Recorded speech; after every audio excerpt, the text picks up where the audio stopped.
Mr. Bond. Bond. Bond. Bond. Bond. Bond. James Bond.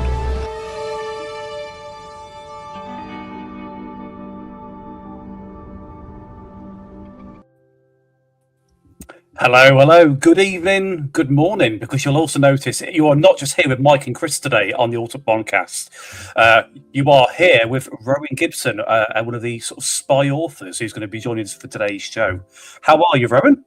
I'm very well. I'm in Costa Rica, which is where I'm based. Kind of, it's like my sort of Ian Fleming had GoldenEye. I have Costa Rica, yeah. You're not making us at all jealous then, really, so yeah. No, not at all. No, I'm not going to show you what it looks like out of the window.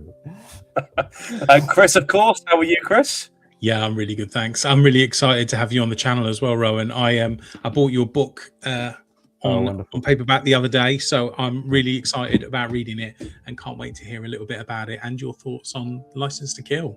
Thank you, Chris. Yeah. Obviously, that is our main event. We're here for License to Kill to look at the second Timothy Dalton outing as James Bond. That's our main feature, but we'll come back to that a little bit because we've got some more bits to go through before we get stuck in. I think the spotlight at this point, Rowan, let's start with yourself. You're our special guest. Welcome to the Bondcast. Talk to us about your book then. So this is obviously not a Bond book, am I correct in saying? It's a spy book, is that right? Well, the protagonist is Nathan Rock. And there is a little bit of history to this, which is that about 3 years ago, I started an Instagram thing, which is kind of like an episodic storytelling, idea. Cut a long story short, about 1.5 years in, a lot of people were asking Ian Fleming publications, let Rowan, BondInsiration, which is my Instagram handle, let Rowan do the next continuation novel. Oh, right, okay. Yeah, I mean, they ran an Instagram post saying, tell us what you want, tell us what you would like. Yeah. Out of the sort of 90 comments that they got, 85 were let Rowan write the next Bond continuation novel. Wow, what a compliment that is. Yeah, that is. Except that, rather than that, they sent me a cease and desist letter from their lawyer. So I had to stop, and it was a real blow, because I said, well, look, this is non-commercial. I think that what I'm trying to do here is actually in your favor because people are rereading, Fleming's novels, and I'm honoring the Fleming legacy. But they refused, and so I had two choices. One was to stop and tear it all down, or two, come up with another protagonist, and that's what I did. So I think of it like a phoenix rising from the flames. That's Nathan Rock. There's some little bit of a ambiguity about his background, so a lot of people think it is James Bond, but his name's been changed by MI6. So I'll leave that up to you, Chris. When you read the book, I'll leave it up to you to decide. Theory, is it, Rowan? Yeah, that sounds good to me. So go on. Sorry, if I can draw you, Ray. So obviously the inspirations naturally have got some Bond flavour from it. Was there any other inspirations you had when you were writing this novel? So I think I'm a huge fan of the Fleming novels, obsessively so. I did a lot of travel. My profession took me to 64 countries. I was doing a lot of keynote speaking around the world. And as a matter of fact, I've published 3 books previous to this one, which are nonfiction. They're about innovation, and they're published in 25 languages. So I'm not new to writing as such. But I used to take the Fleming novels with me everywhere, and I've read them maybe 12, 15 times, each. Yeah. So I have that kind of running through my veins. So I think the inspiration for the character is mostly Fleming's Bond. Yeah. With some movie Bond thrown in, because I think what Sean Connery did and what Terence Young did with the clothing, etc. We got the humor, we got the music, we got a lot of other things that are kind of a little bit more glamorous. But I didn't go down the Austin Powers road. I think that's frankly, I know you've seen all the movies. I think that's where the series started to go wrong, actually, with You Only Live Twice, where Roald Dahl, took it in a direction that ended up, he did, proper screen. Yeah. So, out of curiosity, who is your favourite Bond on the screen, and what is your favourite Bond novel? Out of curiosity, obviously there's a lot of flavour within the Bond world, isn't there? So it's a case of what is your flavour, you know? Yeah, well, of course, I'm a child of the '60s, so there was an awareness of Sean Connery. As a kid, I mean, there were kids that were able to somehow sneak in the cinema and see Sean Connery. Like everybody wanted to be Sean Connery. Yeah. Loved. I mean, I think if there was the one, that was the original, and to me, in a way, the best. I think Pierce Brosnan was a fantastic Bond. Roger Moore was my first movie Bond, as we discussed before. We started live. Yeah, I think those guys, really delivered a fantastic way of interpreting Bond. I know we talk about License to Kill today, so just as to preempt that, I'm not a huge fan of Timothy Dalton, but we'll get to that. Perfect show to bring you on, then, really, wasn't it? So, yeah, I know. If you had to choose one film, what would it be? But anyway, maybe that's a good thing. I mean, that's a good thing. I think it is. It's good to get other points of view. I mean, I don't think this is the best Bond movie either. So I think probably you're going to have similar thoughts to a certain degree. You asked me, Mike, about the favorite book. I mean, I think On the Majesty's Secret Service was a magnificent book. I think it was kind of a comeback for Fleming because he'd written, The Spy Who Loved Me, which was a total flop. Written from the point of view different perspective of the lady. Yeah. So he had to come back with something fabulous. And I think On a Majesty's Secret Service was a great book and obviously a great film. And I think George Lazenby knocked it out of the park with that film as well. That's amazing. I mean, I would, for what it's worth, I do agree. Spy Who Loved Me was not my favourite book. I always hark back to Casino Royale. That's the one I've always loved reading. I can revisit that one and I can almost feel the tone, the smell of the room that I'm in when I'm reading that book. So, I completely get it, and I understand. Like all great authors, Fleming did have not so successful sales with certain books, but he was very good when the franchise in the books launched, which was great. So, I do appreciate your points on that one. What I would just like to take a minute, actually, just to say hello to our guys in the chat. So we've just had Lorenzo pop up. Hi, Lorenzo. Good evening.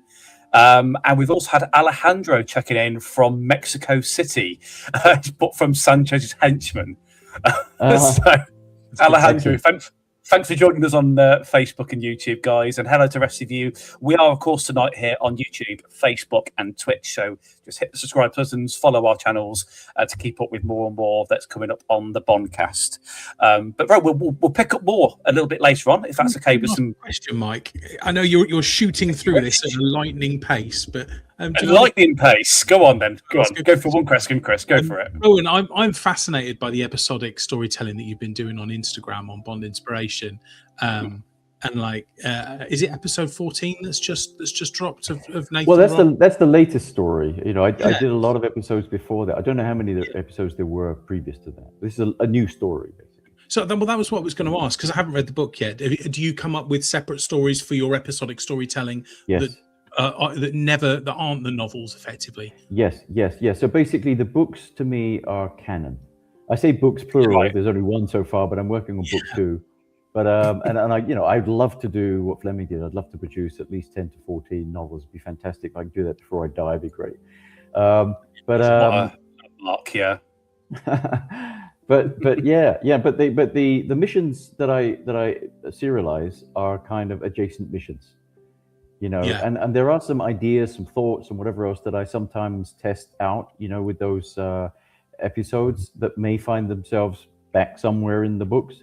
But to me, the book is canon, and the episodes are. I kind of see it like the old Daily Express, James Bond comics. Do you remember that thing? That was the strips. The comic strips, from the Daily Express. So that's kind of like the equivalent to me. That's what the Instagram stories are. Isn't that the beauty of Bond, though? You can make anything your own headcanon, really, in a way, isn't it? It's up to your own interpretation at times. Absolutely, yeah. One thing I found is that the episodes go down very well. There's a way of writing those things. You have to start out with a hook. You've only got 2,200 characters. You've got to end with some form of cliffhanger. Otherwise, why would we want to read the next one? And I only do one a week.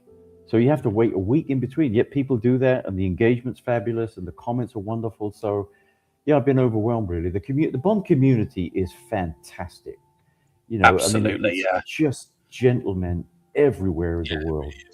There is absolutely no competitiveness in the Bond world. Fans enjoy the success of people doing well because it's a subject they are so passionate about. You don't just watch a Bond movie just to watch a movie. You watch a Bond movie for its own genre, you know, and that's the power that the fandom have, I think. And I'm honored, gentlemen, because, I'm no longer really writing about Bond, right? I'm writing about Nathan Rock, and yet it's still embraced by the Bond community because that's the kind of book. It's kind of like an unofficial continuation novel. It's the kind of material that I think everyone wanted to read. I have heard, and that reflects my own opinion really, that some of the latest continuation novels are not quite what people really want to read so much. I got up until the Horowitz novels, which I thought were good. I read the first Gibson thing on His Majesty's Secret Service, but I didn't read the Kim Sherwood novels. And I feel like there's been a vacuum, and people really want this kind of material. So that's the sort of book that I set out to write, really. Yeah, I think the Fleming-esque novels are definitely something. I mean, I've been reading in the past. I've read ones by like Charlie Higson, for example, Silverthin and stuff like that, where it's young Bond, but still inspired by Fleming's writing style and everything. So I completely agree. There is a vacuum for that sort of thing in the market. And Chris, you not long read the Felix Leiter book as well, didn't you? As well. So yeah, I think it's interesting because there've been a couple of books from Ian Fleming Productions recently, haven't there, that have been characters in the Bond universe that have not been Bond. I did read The Hook and the Eye, but the Felix Leiter book, and I also just finished Quantum of Menace as well. The Q novel. Q, yeah.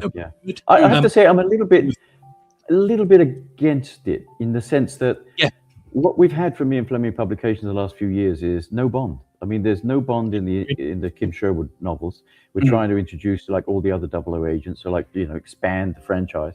Then we get Q, who was not even a Fleming character. It was invented by Eon. Then we get a Felix Leiter novel, and we're probably going to get the Moneypenny Diaries and stuff.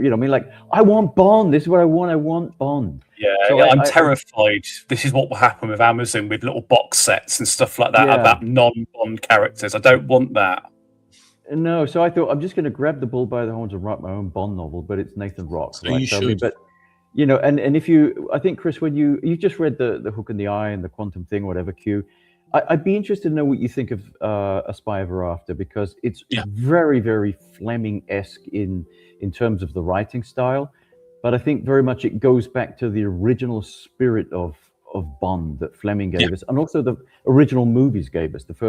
Maybe the first 4 Connery movies. I think you'll recognize that kind of character that's coming through. I'm really excited. I can't wait to read it. I'm going on holiday in less than 3 weeks. I'm on my way to Ghent in Belgium on the Eurostar. So Nathan Rock will be joining me.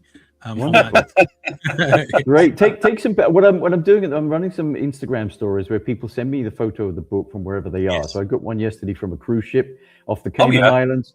There was a guy that took the book up and down a mountain in his backpack or whatever. So send me, even if it's in the train or somewhere in Ghent, whatever. But send me that, and I'll add that to the Instagram stories, Chris. Excellent. Sounds good to me. I definitely will.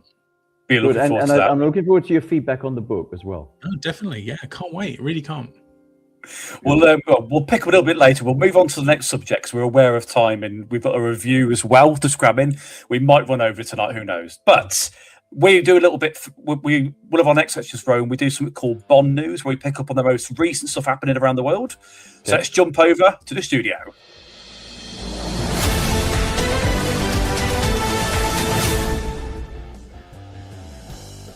We didn't go to the studio, Chris. Hang on. There we go.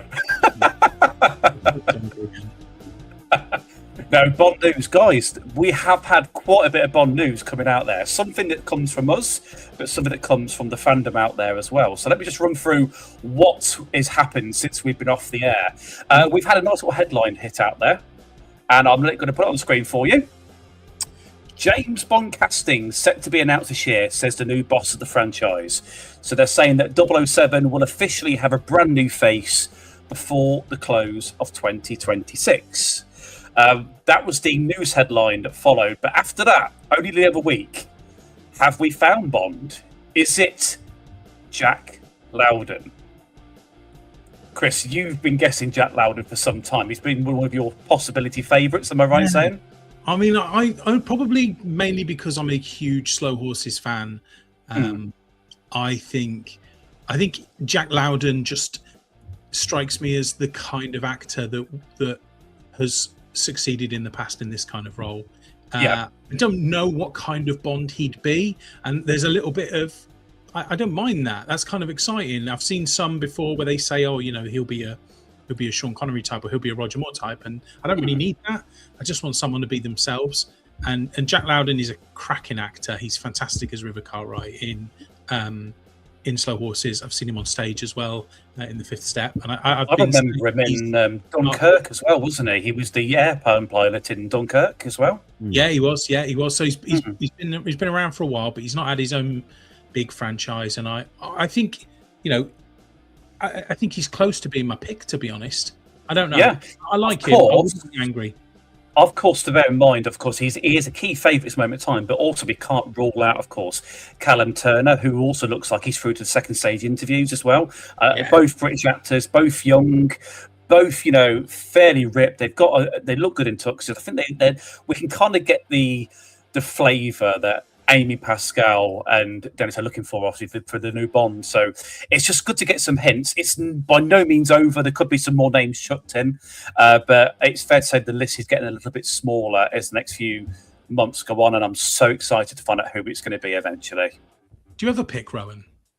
I don't have a pick, but I feel like if you go back and you think about someone like Sean Connery, he was absolutely the male ideal. Like, we all want to be wish we were Sean Connery, we do. Voice, like Sean. I mean, even my wife. There's moments where my voice goes just slightly deeper, and she goes, "I love that." So, Sean Connery just had everything. He had the athletic figure. He wasn't Arnold Schwarzenegger, but he was a bodybuilder. He was a big guy. He was a big guy. Football player, athletic. Whatever. The way and the way Cubby described him, I think it was, or Saltzman, where they said he moves like a panther. You see that at the beginning of Goldfinger when he's in that black suit running along. He's about to blow up that thing. Yeah. So I think he just kind of had everything, had the charm and so on. Do I want to be Jack Lowden? Not really. Do I want to be Tom Cruise? Not really. Right? Do I want to? But if you ask me, do you want to be Pierce Brosnan? I'd say yeah, probably would. Or do you want to be George Lazenby? I'd say yeah, actually. Personally, I really, really want Aaron Taylor Johnson, but I feel like it's getting less and less happening as time goes on. I prefer him. I would prefer him. I think he needs to work out a bit. Again, we're talking about physical features and things. I think if he just had a little bit more beef around the shoulders, he'd be a bit better for the role. But look at the way Daniel Craig beefed up. For the role. Oh yeah. So all of that's possible. I do wonder sometimes if we're going to get a drop and they'll go, actually, it's Patrick Gibson who was also in the game for First Light as a tease to the world. I sometimes wonder if he might do that. I wouldn't be against Patrick Gibson. He's not a first pick, but he's somebody that if they said he is him, I would totally accept it. But I guess my sort of touchstone here is, is this the absolute ultimate male ideal that every man would want to be? And I think if you can find that, then you've got a real Bond. I think there's been characters even in other shows, like TV shows and films. But even if I think about Suits, do you remember Harvey Specter from Suits? Yeah. Everyone was like, God, I wish I was Harvey Specter. Yeah. There was just something about the guy that you I want to be this guy. So I feel like that's what we need. Bond has to stand above every other man. He's got to. He should be the man you want to be, and the women the man want to be with. Even my mum. My mum is 94, and my mum would sort of say, he could have left his shoes under my bed anytime. Like for Sean Connery. Never too old, Rowan. Never too old. Exactly. But on the subject of First Light, our next subject as well, we've obviously picked up on there's more to come with First Light the other week. There's more support being put in by IO for more content. What has also happened is the new soundtrack has just been released on Apple and Spotify, so you can go and find all the music that you've loved on there, including Lana Del Rey, of course, and all the wonderful scoring that's come from it. But the big news, Chris, this is what I'm really, really excited for. If you've got PC version of First Light, you can now get bloody ray tracing. It's finally arrived from the roadmap through NVIDIA. So obviously, I'm going to quote NVIDIA on this completely because they want to make it sound good. So they're saying this new record-breaking technique will simulate the physical behavior of the light to create a realistic graphic in the video games as if it was a movie. My question would be, if that's what it's meant to be, what have you been doing all this time? But it does look, from what, if you look at some of the examples here, the increased frame rate and the shadowing light, it's going to enhance it. I'm almost jealous I haven't got the PC version of the game, to be honest. Have you played First Light by any chance at all? Or? No, I've never been a gamer. I'm sort of the baby boomer from the '60s who, never really became a gamer. But even just those images you showed, I mean, it looks absolutely stunning. And I've heard from everybody that's played it, people who are my age, that are gamers that have played, everybody's said it is absolutely phenomenal. So, graphically, it's wonderful. It's a treat for the eye to play, and it's only filled our delight, but there's more content to come for this game, and it's going to last for years and years to come. More Bond to fill the time before the movie comes out, which is great. So good luck to them. They did a great job, obviously, and they sold millions of units in the first week. So they've actually just hit 4 million last week, I think, and that's now made them completely profitable. So the game is an official success within 3 months, Chris, somewhere around there. 20th of May, was it? I think so. Do you know what it just does? It's like we say so many times that this is an aging fan base, and that anything like this just gets younger people interested in Bond as a franchise, and that can only be a good thing. So if the way into the younger audience is through the games to the movies, then please do everything you can, because we want more Bond fans, don't we? I would totally support that, because like you said, it is an Asian fan base is the right word, but the beauty of Bond is it's always got a way of reinventing it. That's why, from there. I think as long as you don't go too far. I think my sort of word of warning, and I felt that, for example, with No Time to Die, which my least favorite Bond film for many reasons, I think they say were nothing. I don't even want to acknowledge its existence so much, but I think they were trying too hard to pander to too many groups, and political things and whatever else, and I just feel that it failed in that respect, and that's again my criticism now of going back to the books and other things, where I feel like we're trying to pander to too many people, and they're desperate to get a new fan base, and failing. I think that. So, I mean, when I think of my kids, they were I don't know, 5 or 6 or 7 when they saw Pierce Brosnan, but they saw what to them was an older guy. I mean, like this mature older guy, but he was just a hero character. And I think that the hero archetype is timeless. So it's not about having a young Bond necessarily. I think that a hero archetype, whatever age the person is, within reason, can still appeal to young people. I'm concerned about there being a younger actor as Bond, but I get from a production point of view, they obviously want somebody that's going to live the role for years to come. I mean, if you think about, for example, the Spider-Man franchise, Chris, with Tom Holland, of course, he was just a little babby, really, back in Civil War, and in the most recent movie, he's a man, and that's crazy how time's gone, isn't it? And somebody that Amy Pascal also cast. So the person casting the Bond movie is the person that cast. I didn't know that. He might have. That gives me a lot of confidence, actually. So if that's exactly. If they take their time, they can get it right.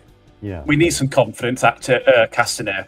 Chris, where did you go the other week? By the way, you've been to a great, cracking little event. What did you get up to? We've not talked about this yet. It's been so long. So I went to Operation Attack in Norfolk the other week, and it was a fantastic Bond event where there was maybe, I don't know, 60, 70 of us there, and we just got to spend the day celebrating the anniversary of For Your Eyes Only with some actors and stunt people that were there.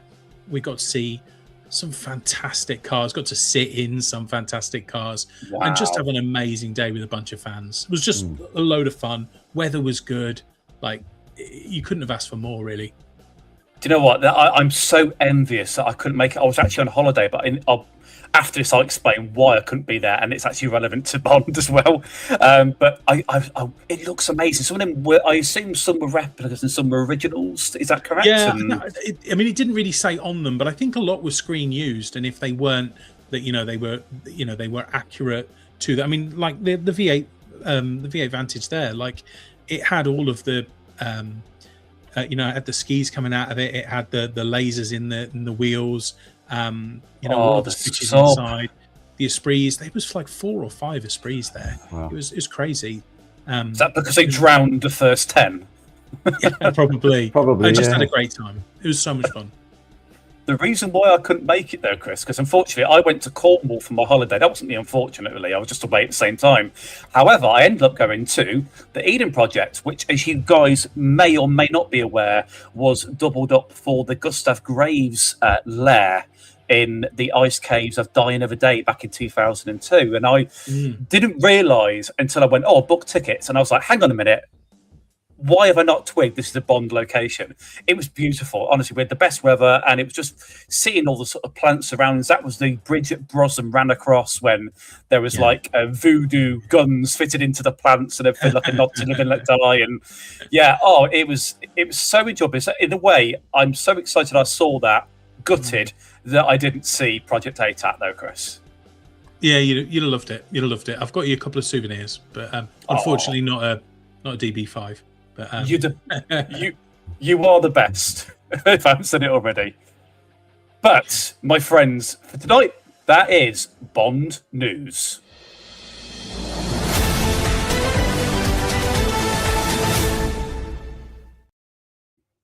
Oh, Rowan's jumped off our stage, Chris. That's weird. Damn technology. Rowan return. We are on to our main event, guys. We're running through it quite nicely. So, License to Kill. Just for you guys that are not aware or you've just joined the channel today, License to Kill was Dalton's second outing back in 1989 after the success of Living Daylights, which I think, as we pointed out in our last review, was probably one of my favourite movies of the franchise. But it's fair to say that its sequel had its weaker points, shall we say, in which we're going to dig a bit deeper in between Chris, myself, and Rowan during this review.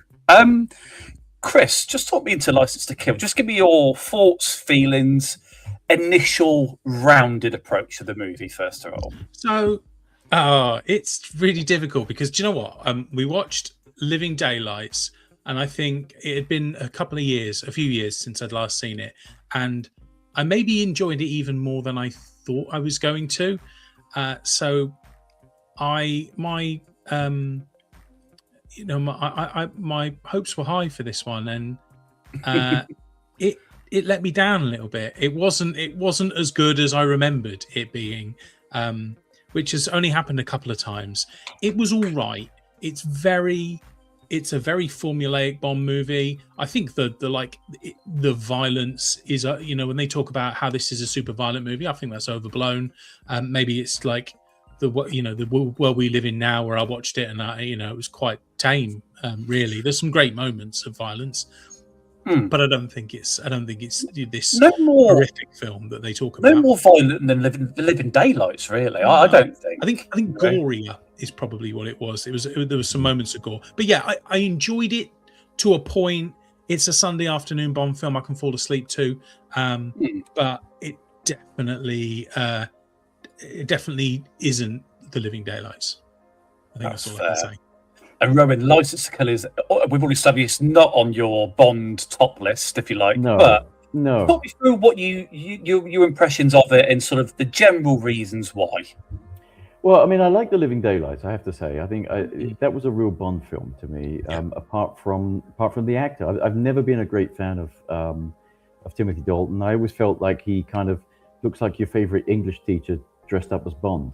He just wasn't... Are you saying he's not the perfect specimen of a man that you wish? I would say that. I would say that. Yeah. Outline, right? Okay, yeah. So Timothy Dalton was probably my least favorite Bond, actually, to be truthful. So, but I thought The Living Daylights was a good Bond film, and License to Kill is not. I think it was, obviously sometimes creatively you try stuff, sometimes it works, sometimes it doesn't. I don't think this film worked. Partly because it's sort of chasing the Miami Vice. It really is. Lethal Weapon. That kind of thing. Yeah. I think it lacked a lot of the sort of Bond glamour that we saw in The Living Daylights. I think the first time ever in the 80s, Bond had action rivals in different franchises. Therefore, there was a need to try certain things, but agreed, not every single angle worked. No, and I found certain things about it kind of rather silly, almost like an American TV show of the time. It didn't feel like a proper film, like a proper big movie to me. Yeah. I mean, there were some scenes that were good, but no, it's not my favorite movie. I'll just bring up to Lorenzo, just put in the chat as well. His opinion was he said, "I respect your opinion, Timothy Dalton, but understand how License to Kill is definitely a different type of Bond film." I would agree. I mean, just to throw a controversial out there, I don't think License to Kill is a brilliant Bond film, but because of The Living Daylights and because of my love for the books, Dalton was my favourite Bond. But it doesn't mean I like License to Kill tremendously either. It's a one-hit wonder, really, but it was enough to win me as my favourite actor Bond. So one of those, but that's a beauty. Different opinions and strengths and everything, really. Oh yeah, and it's got some. We are going to talk about some really good elements. Like it's not devoid of fun or interesting moments. So I'm sure we'll come on to some and some great stunts as well. But I think there's also some elements that were, if you look at the film very carefully, you see elements that were picked up later in the Craig era. You had that weapon that only responds to Bond's biometrics, right? So we saw that in Skyfall. If you think about the aerial stunts, there's one of them where Timothy Dalton, Bond, obviously makes his way into the plane, chucks out the guy, and flies the plane away. That kind of reminded me of the Spectre helicopter. Yeah, but it chucks the guy out the chopper at the beginning. Exactly. Yeah. So I think there were elements that were picked up later by by some of the other, like the Craig movies. I feel like sometimes Dalton was a bit of a blueprint for Craig, and maybe there's more appreciation now than back then in a certain way. Because we have grown, not just with Bond, but we've grown into more darker territory with movies, I think, and particularly the noughties, if you like, the early noughties. Everything had to be dark, visceral, brutal, dangerous, whereas I think the world is just finding a little bit more humour, just a little bit more humour as time goes on now, and that's where trends recycle, I feel, about us. But let's go into Dalton, Chris, obviously. So I've already said Bond's my favourite, Dalton is my favourite Bond. I don't want to harken about it because I did that in License to Kill. What about did it in The Living Daylights? Talk about it from your perspective, Chris. Yeah, so this is a very different Dalton than The Living Daylights, and I think it's possibly because we had this conversation about how we know that The Living Daylights wasn't really written for Dalton, and there's a lot of quips in that movie that Dalton's can land, but in this is devoid of quips. Like this movie, we do this thing, Rowan, at the end where we say what our favorite quote from the movie was.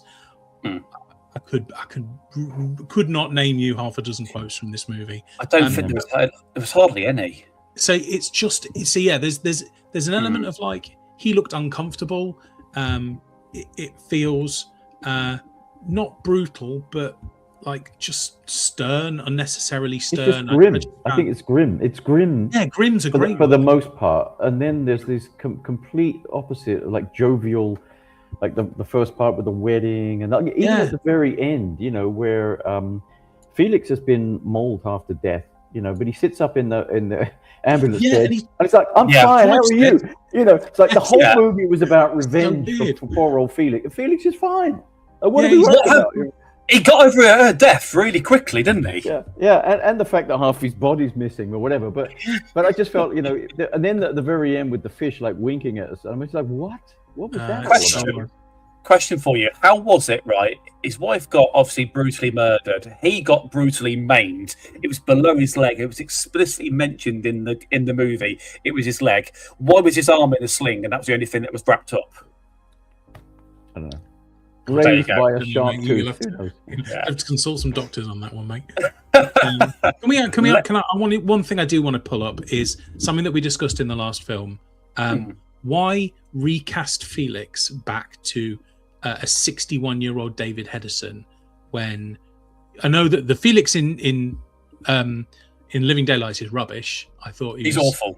Yeah, but they've never cared about who Felix is. They've never cared about the continuity of Felix. So why pull it back to an actor that's also only been in one Bond movie 7 Bond movies ago? Like, what are they achieving with that? It's an odd one, isn't it? Odd one, because he's such a great. I actually think he's a good Felix. I think personally, he's probably one of the strengths of this film, if you like. I suppose you could put that down to it. Acting aside, at the end, that is all fine, of course. But I think at the very beginning, the pre-titles and the initial dismemberment of him, I think was quite good, personally. I'd love to see a Felix that really is like Felix, from the books. The Texan. I mean, I think we all love Jack Lord. I mean, it was that by the way, was a stroke of genius, including Felix in Dr. No, which he wasn't even in the book. So they did a tremendous job there because they couldn't start with Casino Royale, so they had to kind of like take some of the characters for Casino Royale, put them in Dr. No because it was in the first film. So I think I don't think Jack Lord's ever been beaten, in terms of a cool, great Felix Leiter. I still think the worst Felix, I'm sorry to say this, Chris, and you were going to go back to it, was Diamonds Are Forever. That was not a good Felix Leiter. I can't remember who played him, but wow. No connection to Bond whatsoever. But it's one of those where they've tried to create an emotional moment with a character that they've sort of trained us over the course of 10, 12 movies not to care about. So they have. I mean, that being said, though, License to Kill does have its good parts. I mean, we're starting on some negatives. Obviously, there isn't, but I think some of the action sequences are really well shot. I specifically, if we start at the beginning, I'm talking about the helicopter sequence where they hook the plane in and bring Sanchez in. I think that was phenomenal. Edge of the seat stuff, personally. Doesn't make the movie my higher rating, but certainly it's an action sequence that I feel offers a lot of respect that we can see on the screen there. What do you guys think of that? On fishing, wasn't it? Like, or going fishing. Didn't get that, but anyway. Was that one of the few quips, Chris? Maybe it was. One that I could count on one hand. By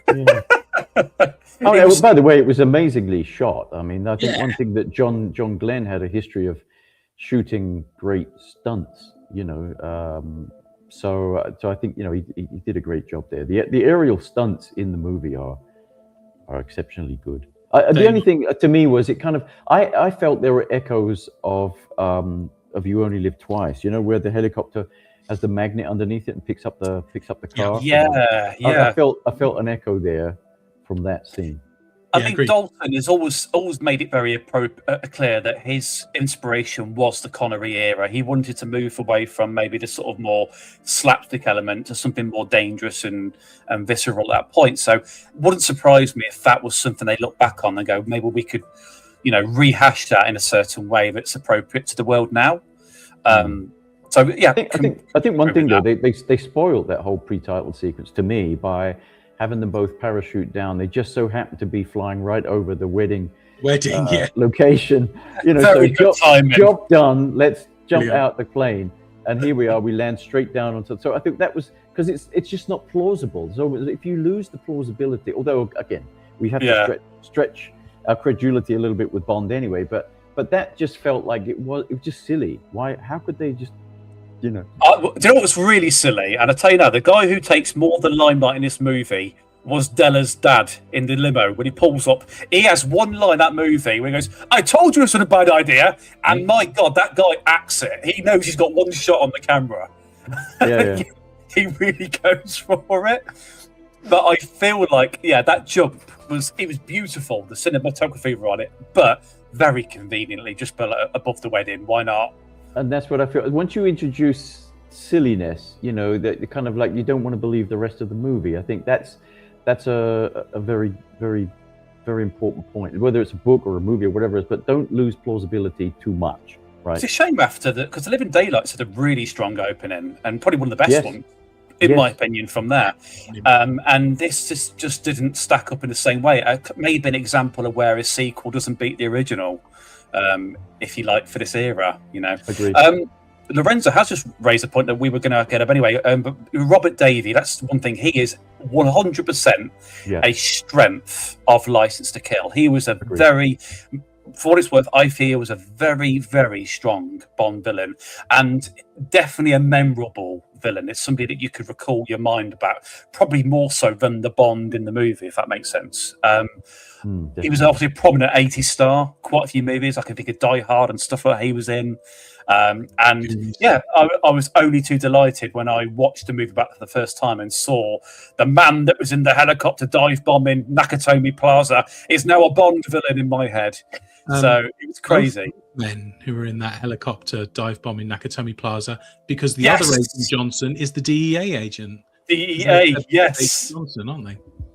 Well, I think you're right though about Sanchez. I think he that's a real strength of them. That's where we get believability, because he's mean, he's gritty, and he doesn't want to blow up the world, right? I mean, he's a businessman. Yes. He's in the drug trade and so on. I think that was very, very plausible. In fact, much more plausible than many well-known Bond villains. Yeah, it wasn't cartoonish. It wasn't extravagant. It wasn't larger than life. He was just a believable villain. Drug trade, hustling his business partners like any drug dealer would do. And that's what's really interesting about it. But I will say one thing: I really, really do also like his henchman. Is it Damien? I can't remember his name now. What was it? Dario, I think. Benicio del Toro. Dario, that was there. I really like him. He's probably more memorable than Davey at times, I feel, as a henchman. He's in it a bit. Yeah, it's a bit light, but I think he's a really good henchman. I don't know how you guys feel about that. He looks kind of like a psycho. He's got kind of a look in his eye that's really like psycho. So perhaps even more than Sanchez. Yeah, he is obviously the guy that he sends to sort, forgive my French, shit out. And that's what he's there to do. And he does it very well. He goes to the bar with Pam, and he is totally intimidating. He doesn't even flinch when a shotgun's put against his crotch. I mean, this guy has got balls, metaphorically speaking. Incredible. So I was I was very impressed with the guy that played Dario, Benicio del Toro. Yeah. Which is quite impressive. We've seen him a lot since then. Yeah, absolutely. He's like one of the biggest actors in the world now, isn't he? So, yeah. Let's talk about some of the lesser characters in the movie, Chris, because we've already talked about our M's and money pennies over the franchise histories. This is fair to say that this is a money penny light and an M heavier film. Would you concur with that? Yeah, I think so. I mean, I don't think either are really in it a great deal. I think they kind of spoil Moneypenny in this movie. We talked at length about how refreshing Moneypenny was. Caroline Bliss, looked beautiful and acted great, had lots to do in The Living Daylights. It almost felt like she was part of Q Branch, and she was part of the mission. Whereas in the film, she's back, as M's secretary, in some stuffy clothes. You almost could have convinced me that it's not the same actress.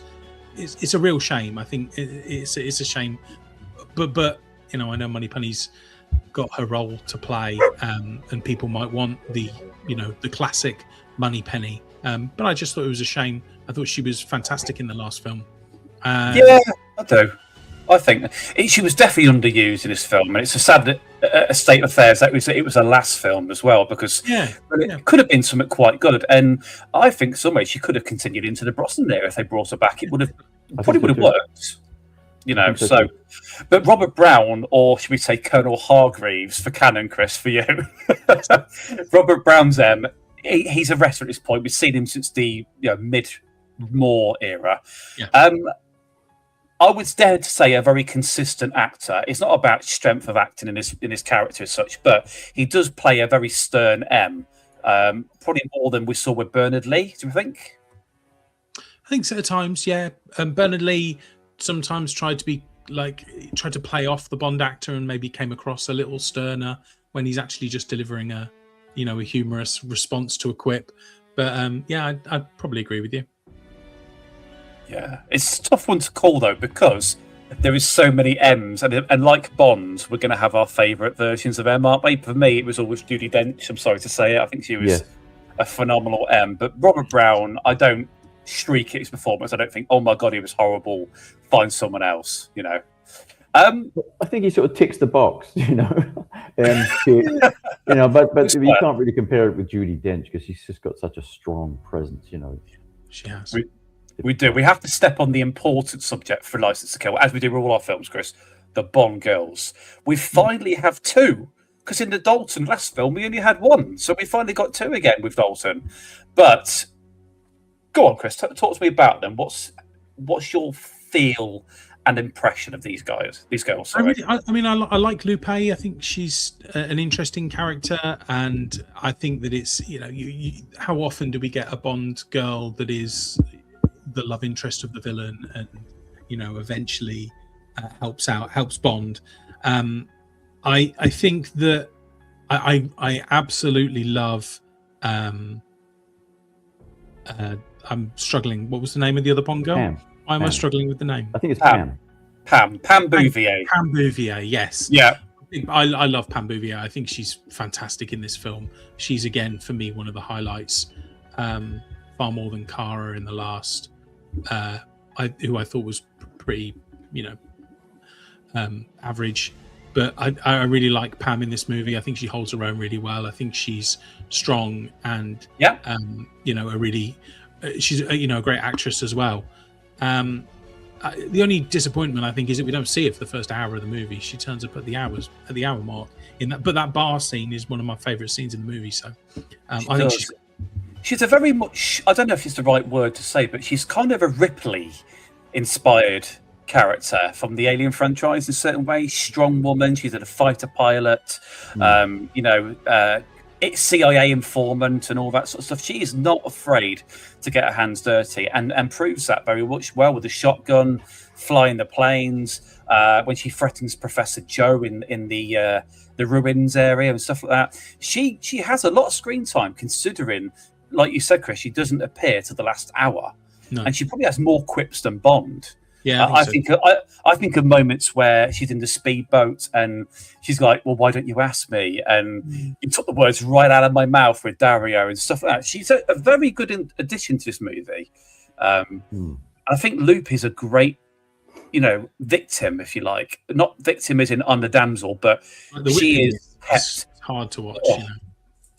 I do find myself having to turn away, thinking this is a bit awful. This is not what I signed up for. Essentially, when I put the DVD in the machine, Lupe is an odd one, but I think she plays what she's meant to be very, very well.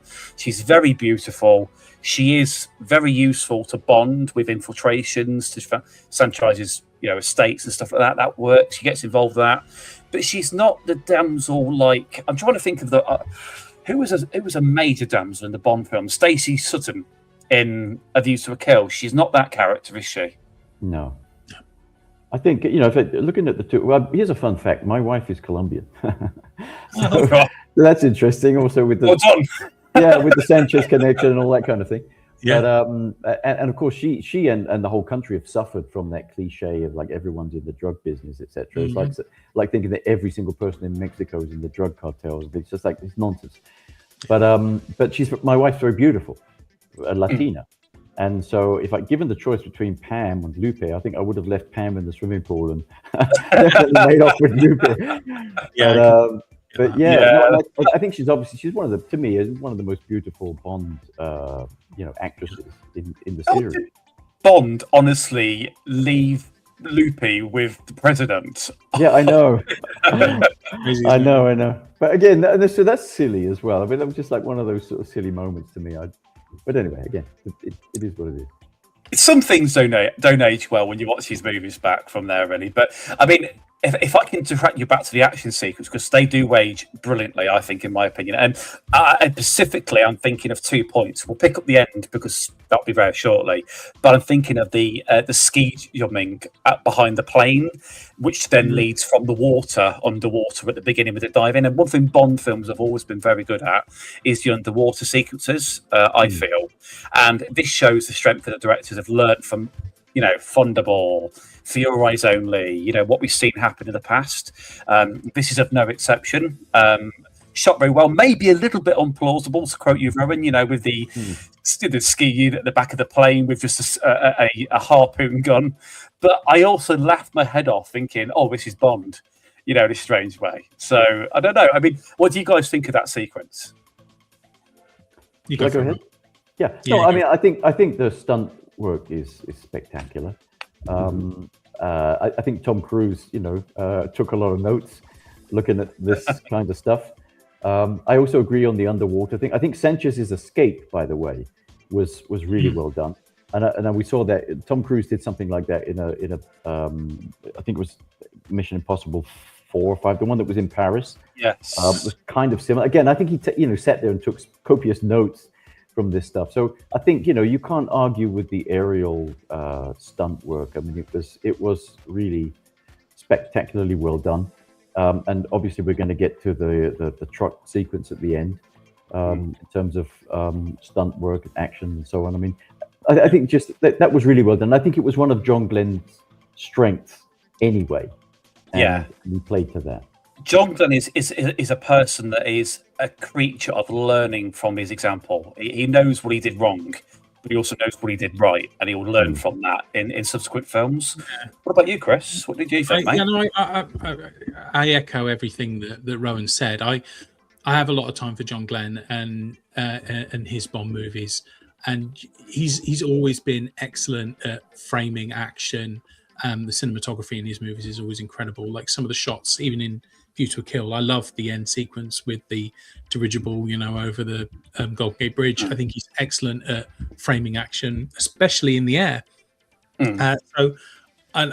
Maybe he's relishing the fact that he's got a Bond actor that is more physical and can do more stunts, and he just leans into that. And he relishes the opportunity of working with a younger Bond actor. And obviously, it came a point where it probably was appropriate for him not to do any more Bond movies, and Martin Campbell picks up excellently in GoldenEye. But I love the way John Glenn shoots action.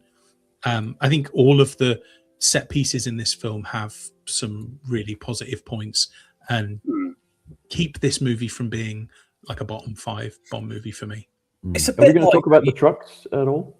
Oh, there's just one part I wanted to distract to just before we did. It was relating to the bar fight as well with Pambouvier and Dario and everything. This is a mixed feeling for me because yes, it's dangerous, it's visceral, it's quite a good padding filler of the movie, if you like, but it's that bit with the swordfish where he puts the swordfish through the chair. That's where it starts to lose the realism. One thing I liked about Dalton was I always wanted something a bit more realistic in Bond at times. That was the flavour I was aiming for that day when I put that movie in. That is the moment that breaks my immersion from that scene. I don't know if you guys feel... I felt it was like one of those old... It reminded me of one of those old saloon fights from the old westerns. Yes, me too. And even the music is kind of like Tom and Jerry. If you listen, and we haven't talked about the music yet. No. I don't know if we will, but I think the score wasn't great, and I think that particular scene, it felt like a TV show or an old western in the saloon, and the music was Tom and Jerry to me. It didn't click for me. I agree. When I was watching the scene, I mean, I really like the action in that scene, but I agree with you. The music takes you straight out of it. It's very sort of Miami Vice. Yeah, it's this. Well, it wasn't Phil Collins, it was like I said, a bit more Tom and Jerry to me. But yeah, it was. But it's like this dirty, grim bar that would never be listening to that music in the first place. No, it does totally take out of that. That's where we detract from the realism in this film. I think there's certain moments that clip you out of it, and I think you've got a point, Rowan, about the plausibility in the films and stuff. So this is why it's a bit odd. I mean, if we fast forward, like I said, to the truck stop, for example, at the end with the tilting truck like that, and then like that, it's great. I mean, look, I laugh my head off when I watch it, but we know there's no way in hell even Bond could manage that, and. Yeah. I don't know. Does that detract you, or does it make you laugh because it's a bit Roger Moore-esque, I suppose, at times? I don't know. It's weird, isn't it? I didn't like those two stunts. I mean, I think first of all, going up on the side was very much Diamonds Are Forever. Again, the same basic idea, and then the wheelie. I mean, I've never seen that done before. I guess it must be possible, otherwise they wouldn't have done it. But it just felt silly to me. I think the other parts of that sequence are fantastic. I mean, you get a real sense of the scale of those trucks. My wife and I were out driving this morning. I saw a couple of these huge articulated trucks, same basic kind that we saw in that film. They are big monsters, right? So when they're barreling down those, I mean, you get a sense of, oh my God, this is big and dangerous. Well, when he's running after Bond along the truck, Davey is, or Sanchez is, he's a big guy, right? Yeah. And you get a sense of how big that truck is, because that wheel is quite big compared to him, and he's a big guy, But then we get a couple of bits that are kind of Indiana Jones, Raiders of the Lost Ark, which came out about 8 years before. So where he's like hanging off the back and then hanging underneath, and then he gets back up, and then he walks along the side, then he opens the door and he kicks the guy. I mean, he's literally Indiana Jones from Raiders of the Lost Ark. Exact same sequence, right? And then to me, again, I don't know how they filmed it. It was fantastic. But one thing that spoiled it for me, sometimes it cuts to Sanchez and co. in the car that's driving alongside or nearby. And that's so obviously filmed in a studio with a backdrop, with a moving backdrop, that you get this tremendous realism of the actual trucks barreling down the road. And then we cut to this stuff in the car that is so unrealistic, that it spoiled the scene for me. Yeah, it's not. But I will say one thing.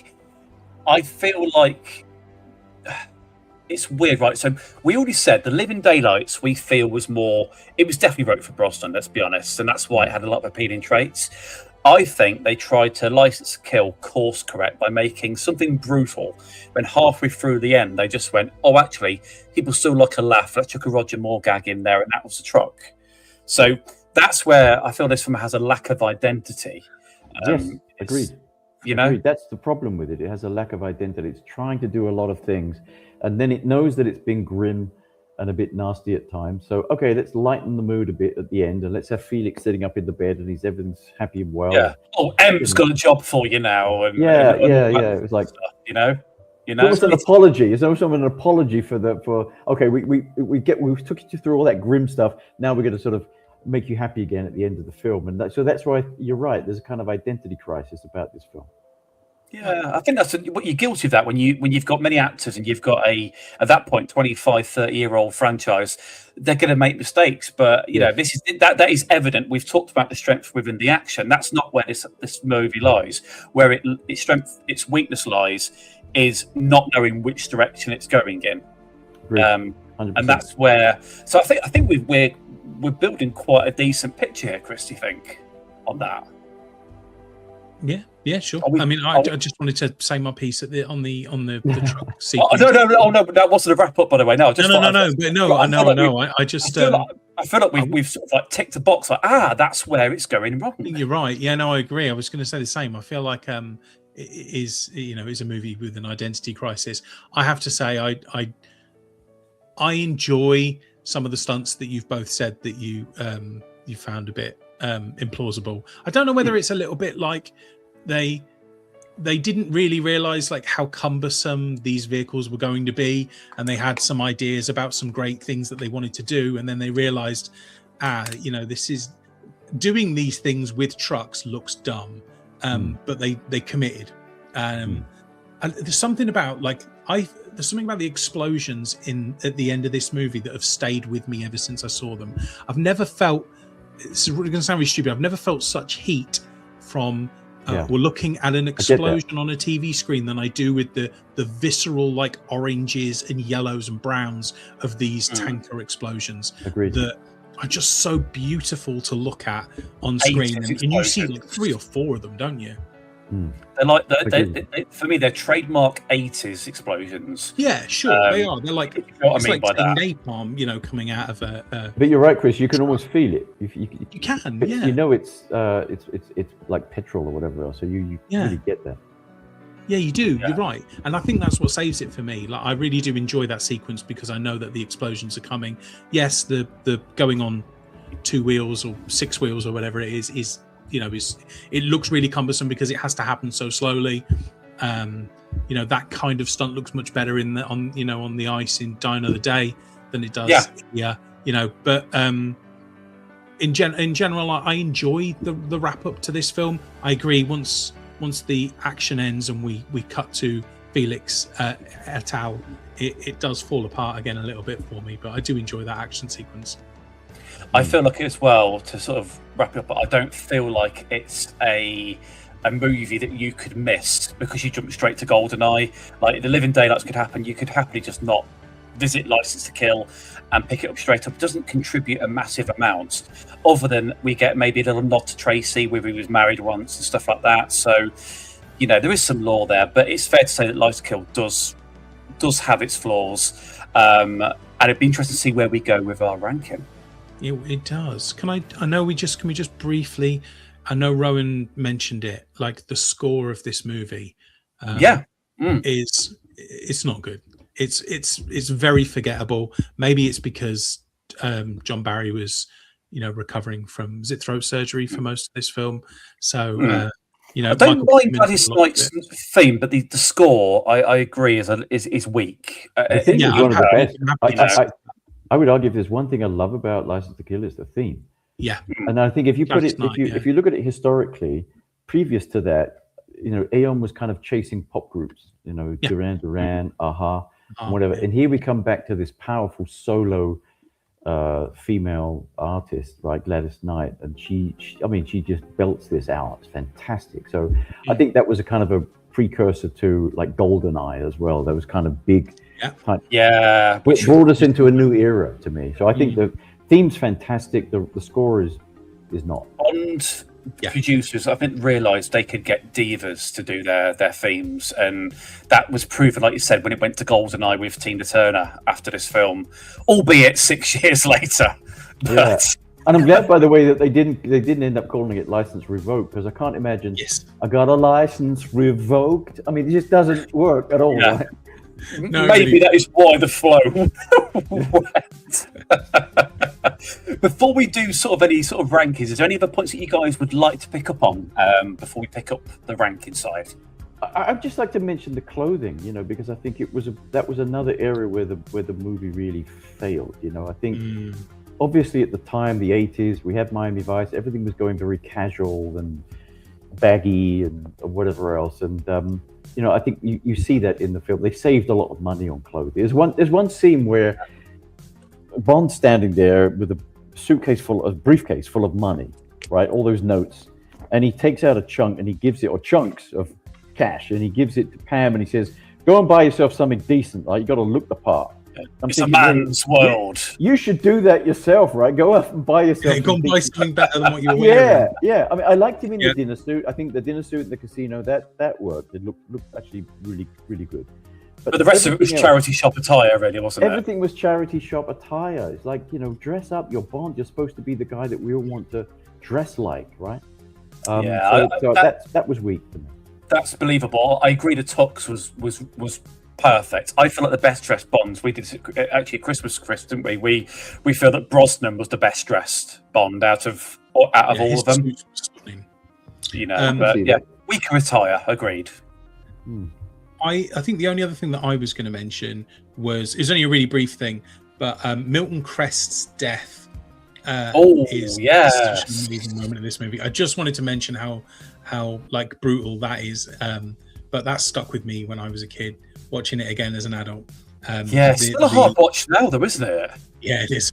apparently they massively toned it down after they'd like first created the head that was going to explode. Yeah, but I mean, if you quick thought here, if you go back to Live and Let Die, right, which was what year was that? 1973, I think, wasn't it? Live and Let Die. Yeah, yeah, around about then. You know, Mr. Big at the end, his head explodes, right? Yeah, he does. But no one makes a fuss about that. yeah, that's a really valid point, actually. I never actually considered that. Level of blood. I don't know if it's just it seems to be the one thing is the maybe blood. Maybe you're right though, Chris. That's the reason why it wasn't so much the action; it was the exposure to gore in this film. Yeah. They do it with Dario as well. There's like one shot of where he's getting eaten by the machine. Yeah. But I just think it's a great moment. I really like that. They had moments like that in previous movies. Like, I mean, I remember there's a certain scene in On a Majesty's Secret Service where they're skiing over some sort of snowplow or something, and one guy goes into it or under it, or whatever, and you see a bunch of blood. He had lots of guts. Yeah, he had lots of guts. Exactly, even that, right? So I don't think. But no one goes on about it. You're right. It's not referred to. Oh, that was awful. But this seemed to have an effect. I think it's because you see more. You see the face go. And become essentially a skin of a man, really, isn't it? That's what you're forced to see.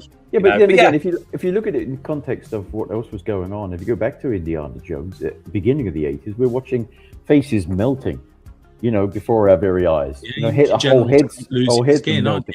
Yeah, so I don't, it is.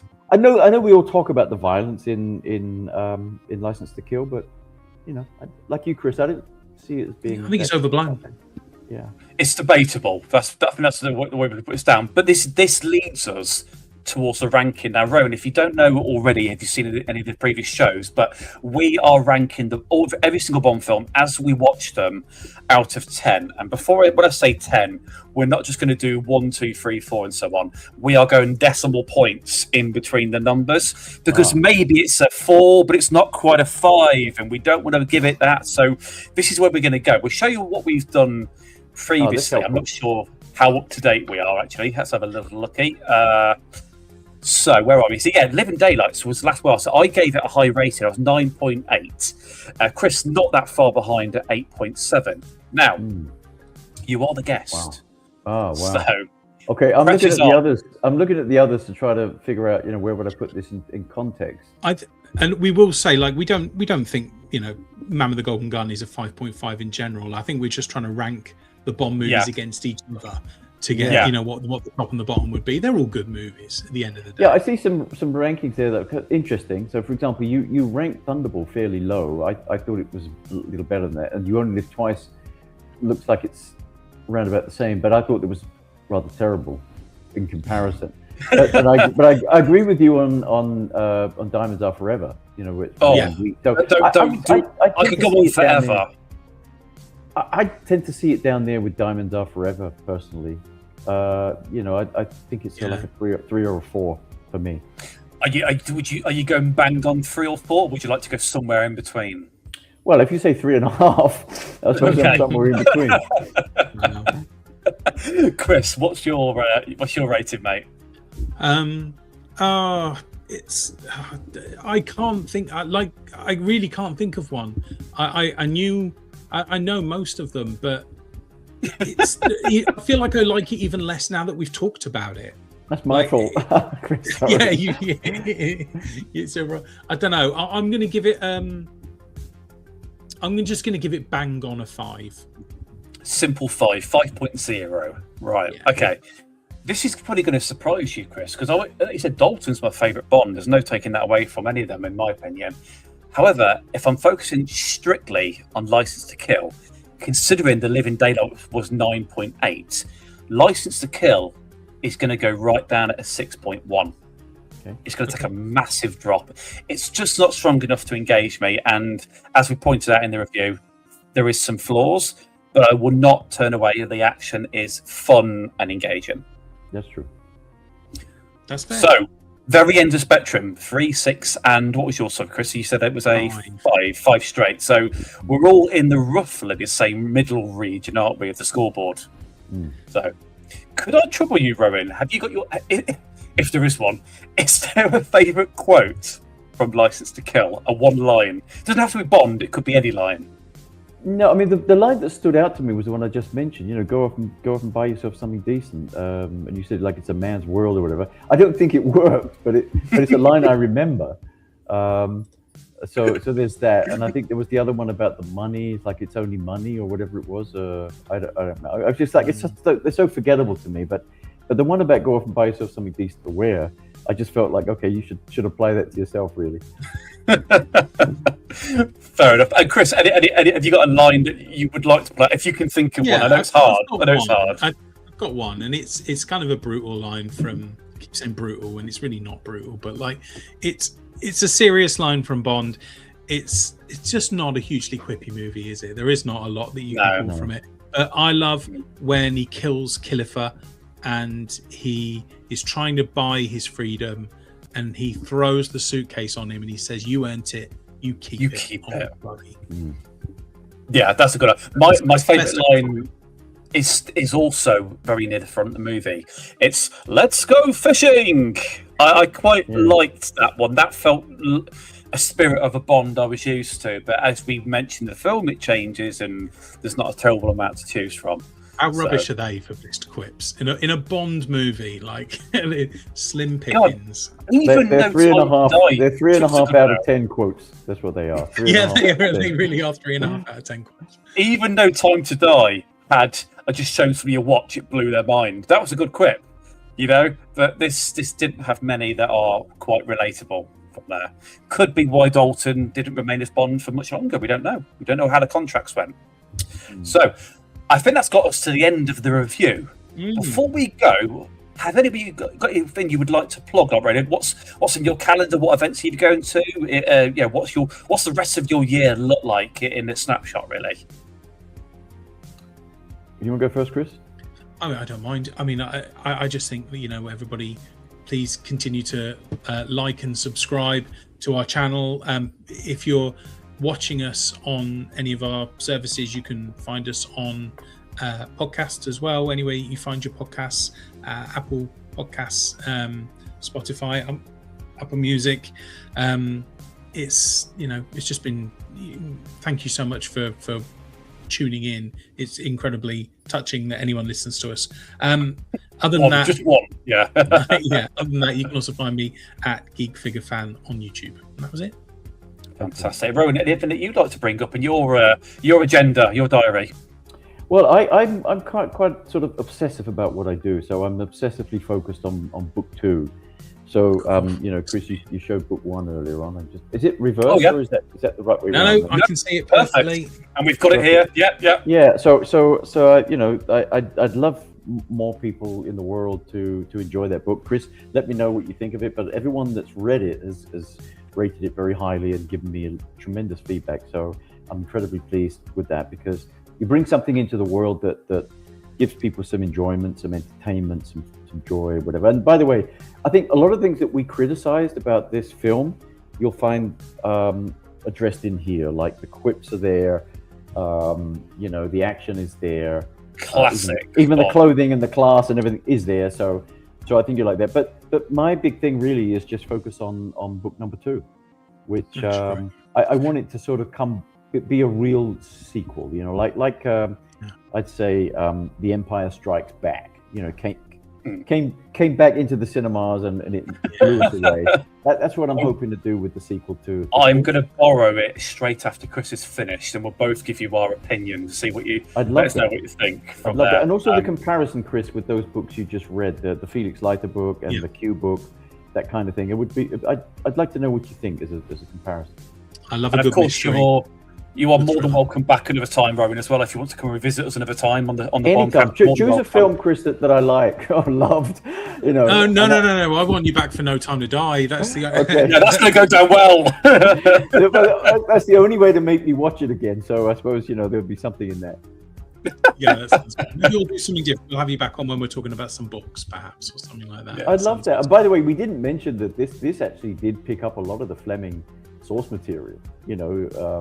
Stuff from Live. Well, essentially, it was Live and Let Die. at the beginning. And the Hildebrand rarity as well. We, with the Stingray Whip and Milton Crest and all that. That came out of the Hildebrand rarity. So there's actually quite some Fleming source material in this film.